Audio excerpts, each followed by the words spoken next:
right, Commissioners, next that will take us to a resolution to... On paper, the job of mayor in Grand Rapids is more of a figurehead position. The mayor does have a vote on the city commission. 2, 1, cut! All right, we're open! But they're also someone who cuts ribbons or reads to school children. John Logie changed that definition. Logie's skilled use of the bully pulpit helped not only pave the way for a major revitalization of downtown Grand Rapids, it also brought people to the neighborhoods in and around downtown. Logie once said that 90% of his job was process. You got to make the ordinary stuff happen and happen correctly. But that other 10% is the visioning about where are we going? Where do we want to be? A fourth-generation Grand Rapidian, John Logie was born in Ann Arbor in 1939. The Logie family soon returned to Grand Rapids, where he stayed until he graduated from East Grand Rapids High. After college and 5 years of active duty in the U.S. Navy, Logie returned to Ann Arbor, this time as a University of Michigan law school student. After law school, he was back to Grand Rapids and the start of a long career with the law firm of Warner, Norcross & Judd. But his involvement with the city began long before he took the oath of office.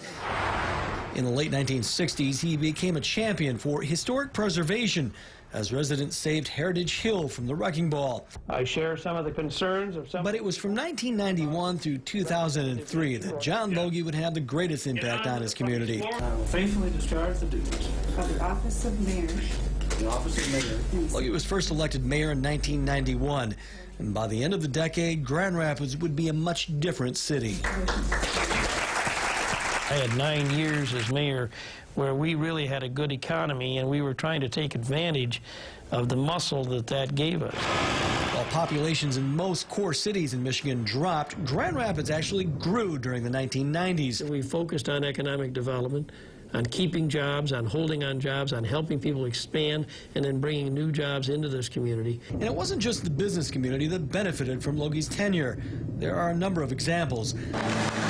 Like the project that separated the water you flush down the drain and the water that runs off your lawn that was nearly complete, eliminating rain-fed sewer backups into homes throughout the city. We are one of the largest, cleanest cities in the country. And I'm very proud of that, but there's so much more to be done. John Logie believed in the office of mayor, so much so that in 2002, Logie proposed amending the city charter, written in 1916, to create a full-time mayor position.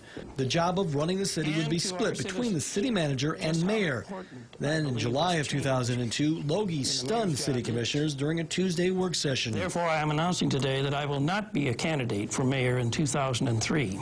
And this was one way, as I said in my prepared remarks, to make it very clear to the people of this city that this is not about me and I'm not chasing this job. It's because I think this is what the city needs for the future. Logie believed Grand Rapids needed a full-time mayor, but wanted voters to focus on the office, not himself.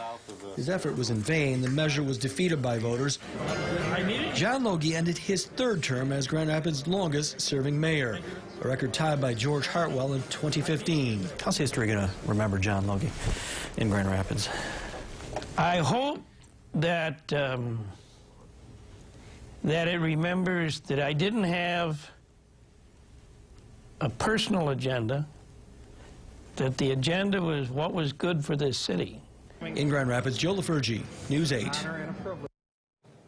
Due to COVID concerns, Mayor Logie's family says there will not be a public memorial service. And you can read more about Logie's life and legacy right now at woodtv.com.